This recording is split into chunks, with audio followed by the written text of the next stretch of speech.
3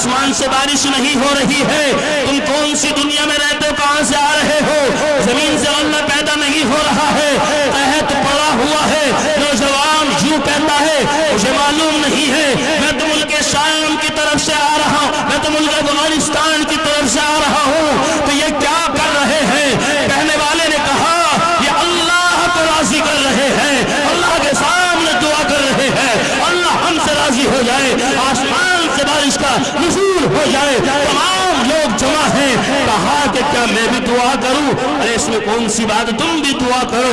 نوجوان اپنی سواری کے پاس جاتا ہے، اونٹ کے پاس جاتا ہے، اور وہاں جا کر اس کجاوے کے اندر جو اونٹ پر پردہ پڑا ہوا تھا، کجاوا کسا ہوا تھا، یہ نوجوان وہاں جاتا ہے، اس میں وہ ہاتھ دیتا ہے، ہاتھ دے کر کے ایک کپڑے کا کونا پکڑ کر کے یوں کہتا ہے یا اللہ اس دوپٹے کے صدقے میں بارش کو نازل فرما، یا اللہ یہ اس ماں کا دوپٹہ ہے جس ماں نے پوری زندگی پوری لائف کسی غیر محرم کو نہیں دیکھا، کسی غیر محرم نے اس خاتون کو نہیں دیکھا، اس دوپٹے کے صدقے میں یا اللہ اس قحط سے نجات عطا فرما۔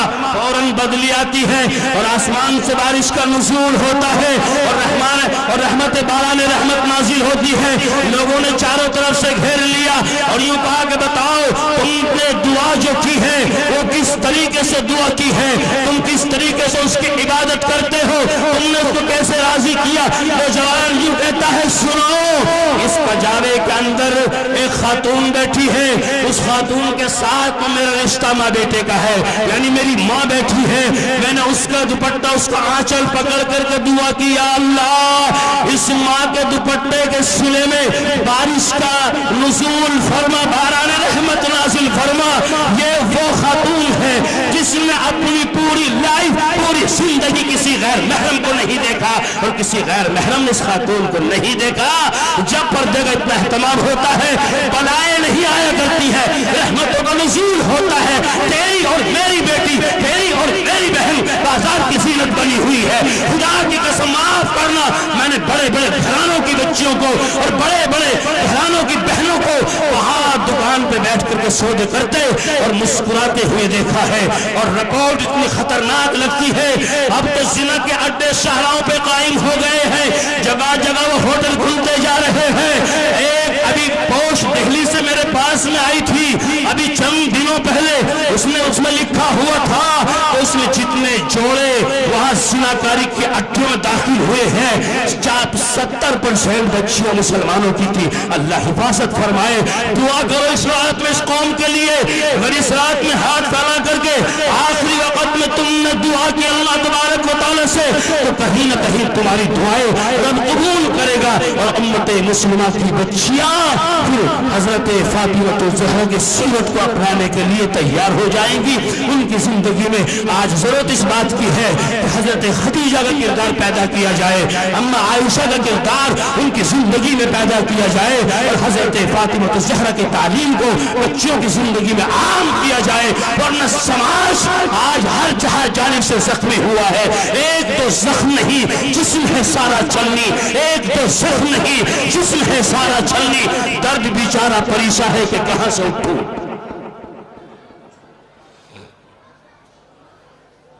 یہ مسئلہ نہیں، یہ ہماری قوم کے مسائل ہیں، ہماری قوم کے مسائل ہیں۔ میں عرض یہ کر رہا تھا کہ حضرت فاطمہ الزہرا نے اپنے شوہر سے کہا، یعنی حضرت علی سے کہا میرے جنازے میں کسی کو شریک مت کرنا۔ حضرت علی نے کہا یہ کیا کہہ رہی ہو بیگم صاحبہ، تمہارا جنازہ میں کسی کو شریک نہ کروں، قریش کو جمع کروں گا، انصار کو جمع کروں گا، اہل مکہ اہل مدینہ کو جمع کروں گا۔ حضرت فاطمہ نے رو کر کے کہا نہ وجہ پوچھی تو وجہ بتلا دی گئی۔ میرے ابا نے کہا تھا لخت جگر پردے کا اہتمام کرنا، میں نے اپنے ابا کی بات پہ اس قدر عمل کیا ہے، میری لائف میں کوئی غیر محرم یعنی اس کے چہرے پہ نگاہ نہیں پڑی اور کسی غیر محرم کی میرے چہرے پہ نگاہ نہیں پڑی۔ میں نے اس قدر اپنے ابا کی بات کو تسلیم کیا ہے، تجھے بھی اور مجھے بھی اسی طریقے سے رسول اللہ صلی اللہ علیہ وسلم کی تعلیم پہ عمل کرنا پڑے گا۔ اگر عمل نہیں کرتے ہیں پھر یاد رہے اپنے دعوے میں ہم بیکار ہیں، کچے ہیں، چونکہ میرے نبی کا فرمان تو یوں ہے تم میں سے کوئی بھی شخص